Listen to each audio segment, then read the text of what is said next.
ወዴት እንደሚሄድ የማያውቅ ወንድ ልጅ ሴትን ወዴት እንደሚመራት አያውቅም። ትክክለኛ ያልሆነች ሴትም ላይ ሄደ ስትገጠም አንተ ህይወት ትክክል አይደለም የሚሆነው። በምን መልኩ ነው ራስ መሆነው? ትዳር ቲምወርክ ነው። በጣም ብዙ ሰው ወደ ትዳር ሲገባ አንዱ ያላንዳቸው ሊኖሩ አይችሉም። በፍቅር ውስጥ ክብር አለ፣ በክብር ውስጥ ደግሞ ፍቅር አለ ማለት ነው። ቁም ነገር ብላችሁ ሪሌሽንሺፓችሁን ወይም የፍቅር ግንኙነታችሁን ለያዛችሁ እንዲሁም ደግሞ ወደ ትዳር ለመሄድ የእጮኝነትን መንገድ ለጀመራችሁ ወንዶች ዛሬ ላይ ሪሌሽንሺፕ ውስጥ ልትሆኑ ትችላላችሁ። ነገ ላይ ግን ባል የመሆን ኃላፊነት ይጠብቃችኋል። ዛሬ ላይ የምናየው ስለ ባል ኃላፊነቶች ይሆናል ማለት ነው። የመጀመሪያው ኃላፊነት የሚስት ራስ የመሆን ኃላፊነት ነው። ያም ማለት ኃላፊነት የመውሰድ ስልጣን አለው፣ የማስተዳደር የመምራት አቅጣጫን የማሳየት ስልጣን አለው ማለት ነው። በዚህ ውስጥ ብዙ ጊዜ በትዳር ውስጥ በሚያጋጥሙ ኬዞች ውስጥ እኔ ያንቺ ራስ ነኝ በማለት ባል ብዙ ጊዜ ሚስትን ባላስፈላጊ መንገድ ስልጣኑን ሲጠቀምበት ወይም ደግሞ አቢዩስ ሲያደርጋት ይታያል። ስለዚህ ቀድሞ ግን ይሄንን ማወቅ በምን መልኩ ነው ራስ መሆነው? በጣም ብዙ ጊዜ ስልጠና ሲሰጥም ሆነ ካውንስሊንግ ላይ አንድ ነገር በተደጋጋሚ ይናገራለሁ። ያ ምንድነው? አንድ ወንድ ልጅ ሪሌሽንሺፕ ከመጀመሩ በፊት ወዴት እንደሚሄዱ የትዳራቸው ዓላማ፣ የዛ ሪሌሽንሺፕ ዓላማ፣ የነሱ ዓላማ፣ የራሱ ዓላማ፣ የሚስቱ ዓላማ፣ በእነዛ ነገሮች ዙሪያ ግልጽ ያለ አመለካከት ወይም ደግሞ ግልጽ ያለ አስተሳሰብ አቋም ያስፈልገዋል ብዬ አስባለሁ። ወዴት እንደሚሄድ የማያውቅ ወንድ ልጅ ሴትን ወዴት እንደሚመራት አያውቅም። ስለዚህ በጣም ብዙ ነገሮች የተሳሳቱና ከአቅጣጫ የወጡ የመሆን እድላቸውን ይጨምረዋል ማለት ነው። ስለዚህ ነገ ላይ ባል ለመሆን ነገ ላይ ራስ የሚስትህ ራስ ለመሆን ዛሬ ላይ ወዴት እንደምትሄድ አቅጣጫህን ማወቅ፣ ራስህን ማወቅ፣ ባህሪን ማወቅ፣ ዓላማህን ማወቅ፣ የሚስትህን ወይም ደግሞ ዛሬ ላይ ፍቅረኛህን የሆነችውን ሴት ብዙ ነገር ቀድመ ማወቅ ያስፈልግሃል ማለት ነው። ስለዚህ ስልጣንን አቢዩዝ ለማድረግ እንዳታስብ። ስልጣንን ለመልካም ቤትህን ለማስተዳደር ውሳኔዎችን ለመወሰን ሚስት የከበዳት ያቃታት ነገር ላይ አንተ ደግሞ ኃያል ወይም ብርቱ ሆነ ለመገኘት ነው እንጂ እሷን አቢዩዝ ለማድረግ ስላልሆነ ይሄንን ነገር በደንብ አስተውልና አስምርበት።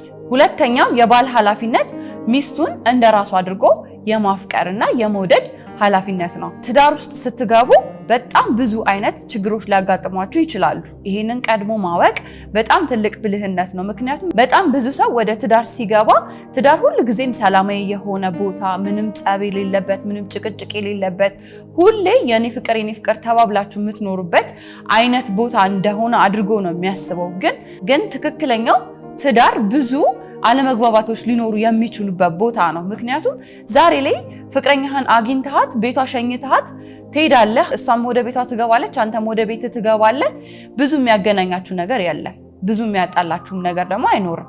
ነገ ላይ ግን ብዙ ነገራችሁ አብሮ ነው የሚሆነው። መሸኛኘት የለም፣ አንድ ቤት ነው የምትሆኑት።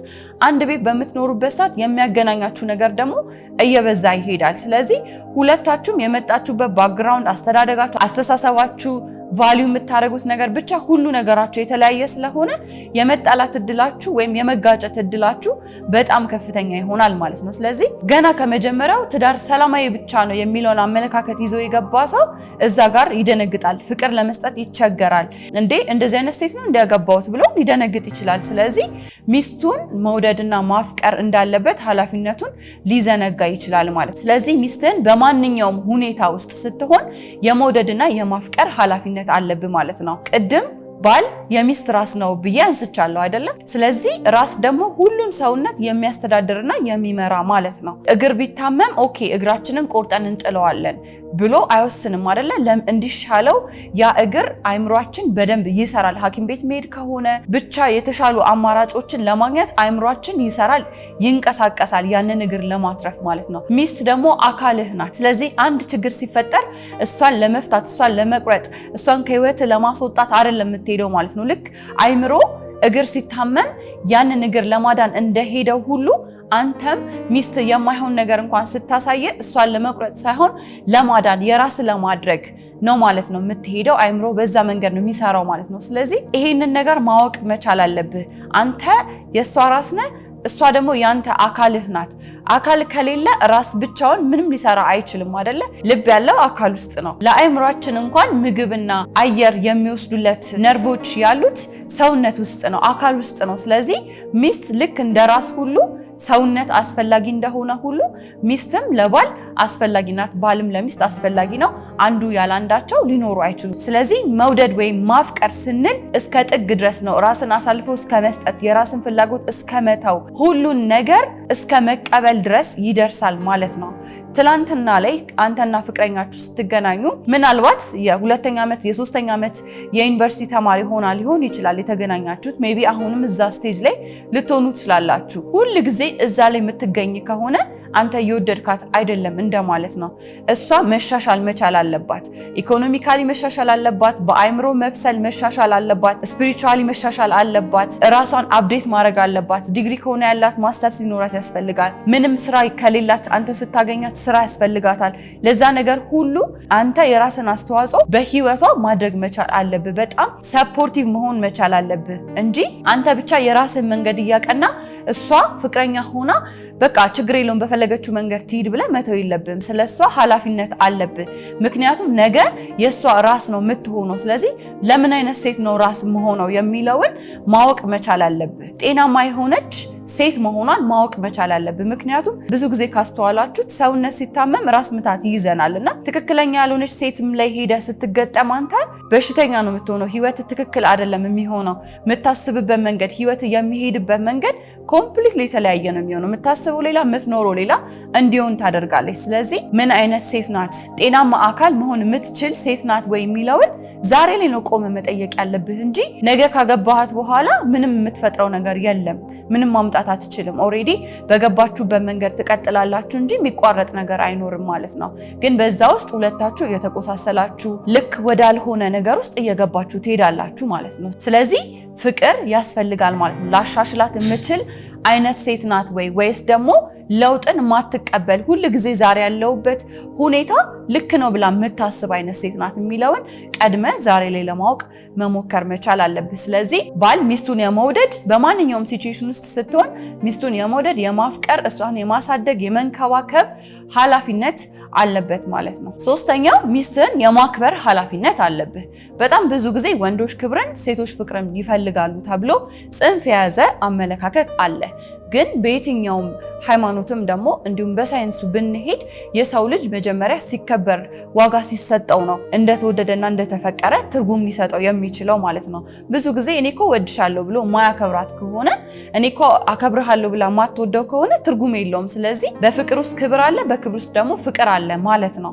አንዱ ካላንዱ ባዶ ነው ማለት ነው። ስለዚህ በጣም ወድሻለሁ ብሎ ማያከብራት ከሆነ የሚያንቋሽሻት ከሆነ እሷ የምታመጣቸውን አይዲያዎች አይረቡም የሚል ከሆነ እያከበራት አይደለም እንደማለት ነው። ስለዚህ ሚስትህን የማክበር ኃላፊነት አለብህ ማለት ነው። የመጨረሻው ግን በጣም ወሳኙ ኃላፊነት አቅርቦት የማሟላት ኃላፊነት አለብህ። ይህ ማለት ምን ማለት ነው? የገንዘብ አቅርቦት ሊሆን ይችላል፣ መንፈሳዊ አቅርቦት ሊሆን ይችላል፣ አካላዊ አቅርቦት ሊሆን ይችላል። ብቻ ሚስት በሚያስፈልጋት ነገር ነገም ደግሞ ልጆች በሚያስፈልጋቸው ነገር አንተ ያንን ፕሮቫይድ የማድረግ አቅም ያስፈልግሃል ማለት ነው። ያንን ደግሞ ዛሬ ላይ የምትሰራው ነገር ነው። ነገ ላይ ልክ ባል ሲሆን እሰራለሁ፣ ባል ሲሆን እጠነክራለሁ ብለህ የምትተው ኃላፊነት አይደለም። ዛሬ ላይ በጣም ብርቱ ሰራተኛ ሆነ መገኘት ካልቻልክ ነገ ላይ ደግሞ በጣም ብዙ ነገሮች ይከብዷቸዋል። ዛሬ ሪሌሽንሺፕ ላይ ያልሰራችሁት መንፈሳዊ ህይወት ነገ ትዳር ላይ የሚሰራ ነገር አይደለም። ስለዚህ ዛሬ ላይ ለፍቅረኛ ያንን እየሰጣሃት ነው ወይ? ያንን ልምምድ አስጀምረሃል ወይ የሚለውን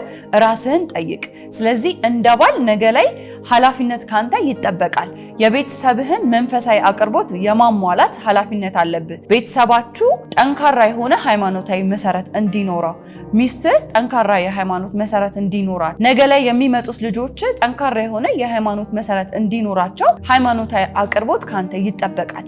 ያንን ለማድረግ ደግሞ ቀድመ ማወቅ መቻል አለብህ። ያላወቅከው ልታሳውቅ የሌለውን ልታወራ ስለማትችል ዛሬ ላይ ራስ ላይ ቀድመ መስራት ይጠበቅብሃል ማለት ነው። ሌላው ነገ ላይ ስትጋቡ በጣም ብዙ ገንዘብ የሚያስፈልጋቸው ብዙ ነገሮች ይመጣሉ።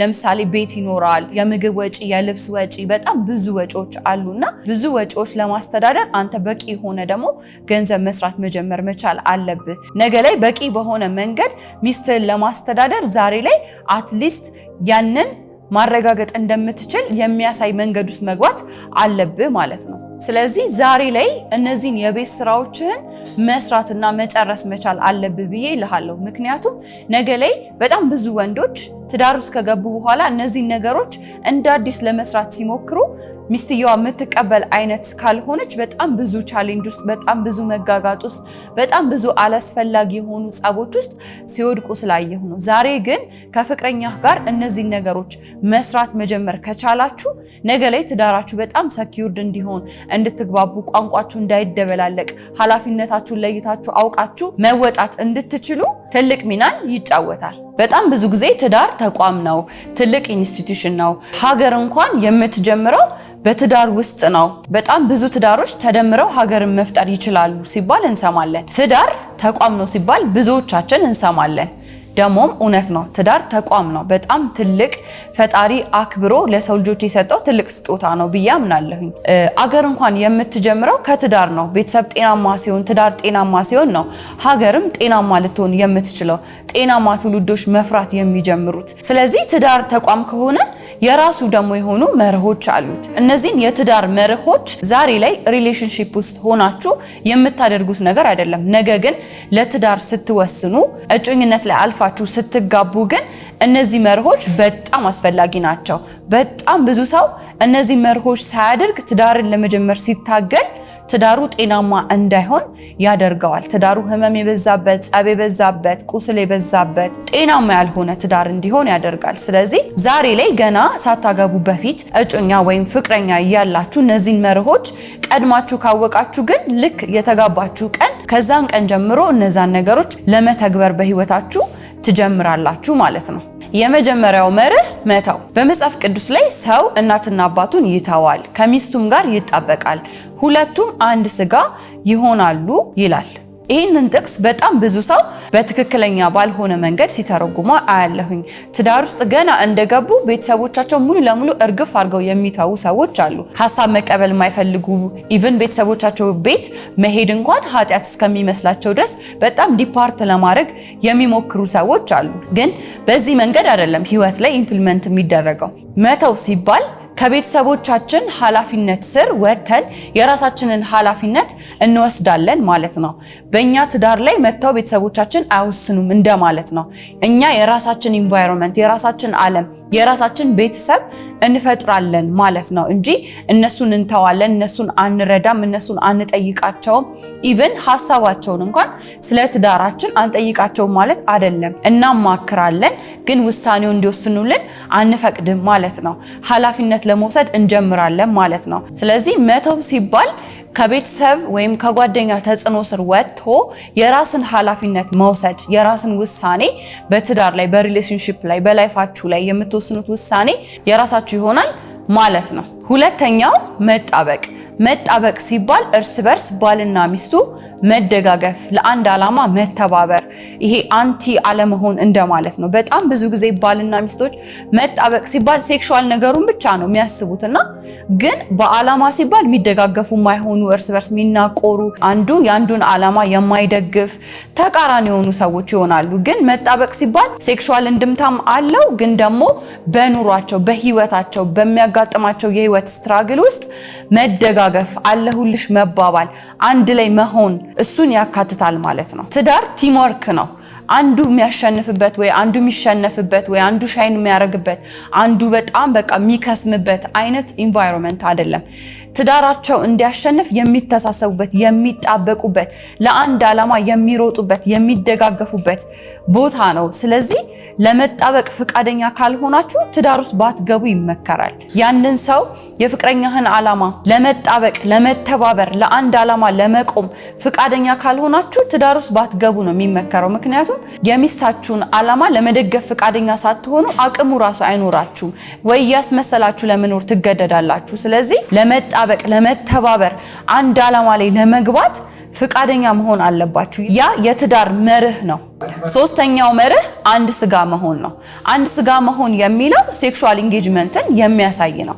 ስለዚህ ትዳር ውስጥ ሴክሹዋል ኢንጌጅመንት እንደ መርህ የተቀመጠ ነገር ነው። እንዲህ ስለተፈጠረ፣ እንዲህ ስለሆንኩኝ፣ በዚህ ገብቶ በዚህ ወጥቶ ብቻ በማይመስሉ ምክንያቶች ሴክሹዋል ኢንጌጅመንት እንዳይኖር ማድረግ በጣም ከባድ የሆነ ኮንሲኩዌንስ ይዞ ይመጣል። ስለዚህ እነዚህ ሶስቱ መርሆች ትዳርን ትዳር የሚያደርጉት ትዳር እንዲጣፍጥ፣ ትዳር መልካም እንዲሆን፣ ትዳር የምትጠቀሙበት እንዲሆን የሚያደርጉ መርሆች ናቸው። ስለዚህ በዚህ ውስጥ የባል ኃላፊነት አለ፣ የሚስት ኃላፊነት አለ። እነዚህ ሶስቱ መርሆች ግን የሁለቱም ኃላፊነቶች ናቸው። ዛሬ የባል ኃላፊነትን እናያለን።